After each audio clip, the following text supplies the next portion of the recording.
Good evening সকল বন্ধুদের। আজ একটা নতুন রেসিপি আপনাদের সামনে নিয়ে এসেছি। এখানে কড়াইয়ে 2 প্যাকেট দুধ নেওয়া হয়েছে আর ভিনেগার দেওয়া হলো দুধের মধ্যে ছানা কাটার জন্য। খুব সুন্দরভাবে দেখুন ছানা কাটছে। গ্যাস একটু বাড়িয়ে দেওয়া হলো আর ঘরে আমার কিছুটা দই পাতা ছিল, তার মধ্যে দিয়ে দেওয়া হলো যাতে আরেকটু ছানা বাড়ে।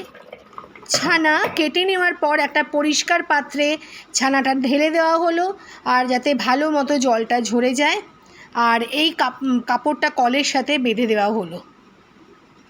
খুব সুন্দরভাবে জল ঝরে পড়ছে। কিছুক্ষণ বাদে কাপড় থেকে ছানাটা বের করে নেওয়া হলো। দেখুন কি সুন্দর হয়েছে, ছানাটার মধ্যে এক ফোঁটাও জল নেই।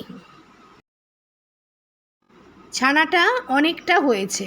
এবার ছানাটাকে দুটো ভাগে ভাগ করে নেবে। একটা ভাগের মধ্যে আগে ভালো করে ছানাটাকে ডলে নেওয়া হবে অনেকক্ষণ ধরে, আরেকটা ভাগ এমনি রাখা হবে, ওটা পরে হবে। ভালো করে ছানাটাকে ডলে নিচ্ছে। দুটো ছানাই আবার একসঙ্গে ডলছে, ডলার পর আবার একটু আলাদা করে রেখে দেবে। একটা ভাগের মধ্যে 2 চামচ চিনি দেওয়া হলো, আরেকটা ভাগে কিন্তু চিনি মেশানো হলো না, ওটা আলাদা করেই রাখা হলো। চিনি দেওয়া ছানাটা ভালো করে ডলতে শুরু করলো। অনেকক্ষণ ধরে ডলতে হবে যাতে স্মুথ হয়।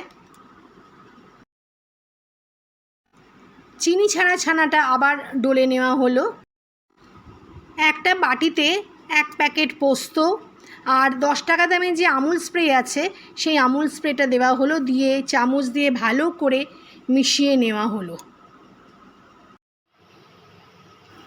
আবার কড়াই বসিয়ে দেওয়া হলো। এর মধ্যে মিল্ক মেড দেওয়া হলো, বেশি দেওয়া হবে না, অল্পই দিয়েছে। তার মধ্যে চিনি মাখানো যে ছানাটা ছিল সেই ছানাটা দিল, দিয়ে গ্যাস বাড়িয়ে অনবরত নাড়তে শুরু করলো।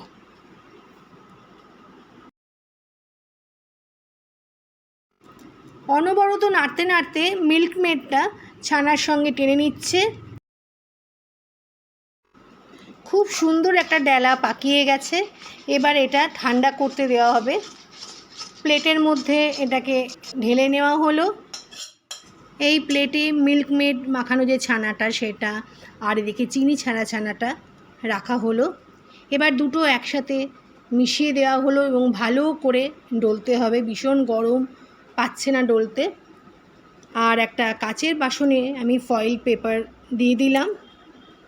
এবার দুটো লেচি কাটা হলো, লেচি থেকে ছোট ছোট করে গোল আকারে বানিয়ে নেবে।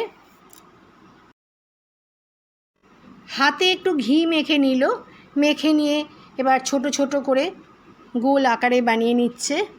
আর বাটির মধ্যে যে পোস্ত আর আমুল স্প্রেটা ছিল তার ওপরে সেটা মাখিয়ে দেওয়া হলো। আজ এই মিষ্টিটা বানাচ্ছে আমার হাজব্যান্ড। ও ভীষণই ভালো মিষ্টি বানায়, অনেক দিন ধরে বলছে বানাবে, তাই আমি বললাম ঠিক আছে বানাও আজকে। দেখুন কি সুন্দর লাগছে দেখতে। এইভাবে সমস্ত মিষ্টিগুলো বানিয়ে নেবে। এটা তৈরি হচ্ছে কাঁচা গোল্লা। এর ওপরে এবার পেস্তা দিয়ে দেবে। তৈরি হয়ে গেল কাঁচা গোল্লা। আপনাদের কেমন লাগলো অবশ্যই আমাদের কমেন্টে জানাবেন। আর আমাদের চ্যানেলটি সাবস্ক্রাইব করবেন, লাইক করবেন, কমেন্ট আর শেয়ার করবেন। কাঁচা গোল্লাটা কেমন সুন্দর দেখতে লাগছে দেখুন। ধন্যবাদ।